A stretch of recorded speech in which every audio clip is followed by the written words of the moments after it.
All right, well, here we go. We're back for the final session in the Frankenstein Let's Read. This is chapter 17 through the end of the book. I can tell that the audience is completely bored with this because there is no audience. So we're not going to read really any excerpts today. We're just going to get through this as quickly as possible, summarize the end of the book, and give final thoughts. So the creature gets done telling his story to Victor, and then Victor agrees that he will create a female companion for the creature. Okay? He then starts to just kind of take his time doing it, traveling about with his good friend Henry Clerval, who Henry is very excited about the prospect of learning and, widening his education. Joins Victor in his exploits, but Victor's taking a long time getting things done. And then one night he gathers everything around him, having departed from Henry. He and Henry, they separate at a certain point. Victor withdraws into himself, gathers everything he needs to make this female companion, then has second thoughts. He decides, do I really have the right to do this? There's a couple of things that could happen here.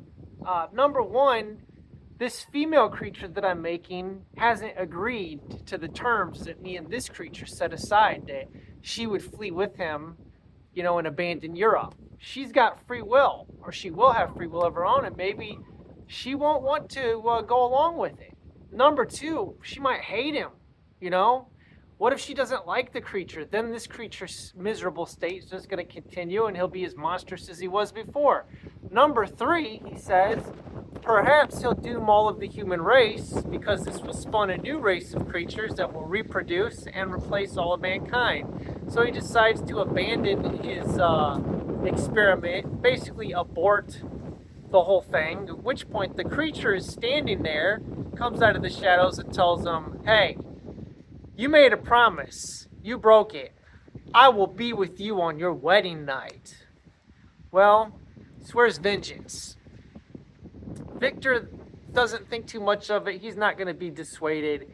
He travels around for a while, just kind of piddling around, and then Henry Clerval gets murdered. Victor's disposing of the, essentially the aborted corpse, or the aborted experiment, the aborted creature that he was working on. So Victor is basically taken away and locked up and held while he turns into a stark raving lunatic. It is then determined that Victor couldn't have committed the murder of his good buddy Henry Clerval because he was in the Orkney Islands at the time, nowhere near where Henry was at. So he's released. His father Alphonse comes to see him. And Victor gets out, goes back home to Geneva, where he decides he will marry Elizabeth. Well, the creature swore that he would be with Victor on his wedding night. Victor takes the proper precautions. He's, carrying around a dagger and pistol. But dude is like, it actually says at one point that he's on laudanum. Victor Frankenstein is essentially turned into a drug addict. Let's see, he says, ever since my recovery from the fever, I'd been in the custom of taking every night a small quantity of laudanum, for it was by means of this drug only I was enabled to gain the rest necessary for the preservation of life. So he's taking laudanum. He's addicted to drugs now. Anyways, he agrees to marry Elizabeth. The creature shows up, kills his wife, strangles her, and then Victor goes off in pursuit of the creature who is taunting him all along the way until we end up where the story began, with Victor and Captain Robert Walton together on the vessel that's trapped in the ice. And Victor's basically telling Robert Walton, look, promise me that you'll destroy the creature if the opportunity presents itself. Victor then dies, succumbs to the elements just being wore out, probably something to do with the drug addiction as well. Robert Walton decides that he's gonna, when the ice breaks, he's gonna turn back, head home, because his crew is threatening mutiny, and then the creature shows up on board the ship and is essentially distraught because his father is dead. Really, at the heart of this, Frankenstein, the story has a lot to do with fatherlessness. I mean, even the creature is never even given a name. Victor doesn't even have the decency to name him. And despite everything, at the end, turns out that the creature feels remorse, feels pity, and is repentant, something that Victor never did. Victor never repented of anything that he did. He is just a very unlikable, selfish, and narcissistic character.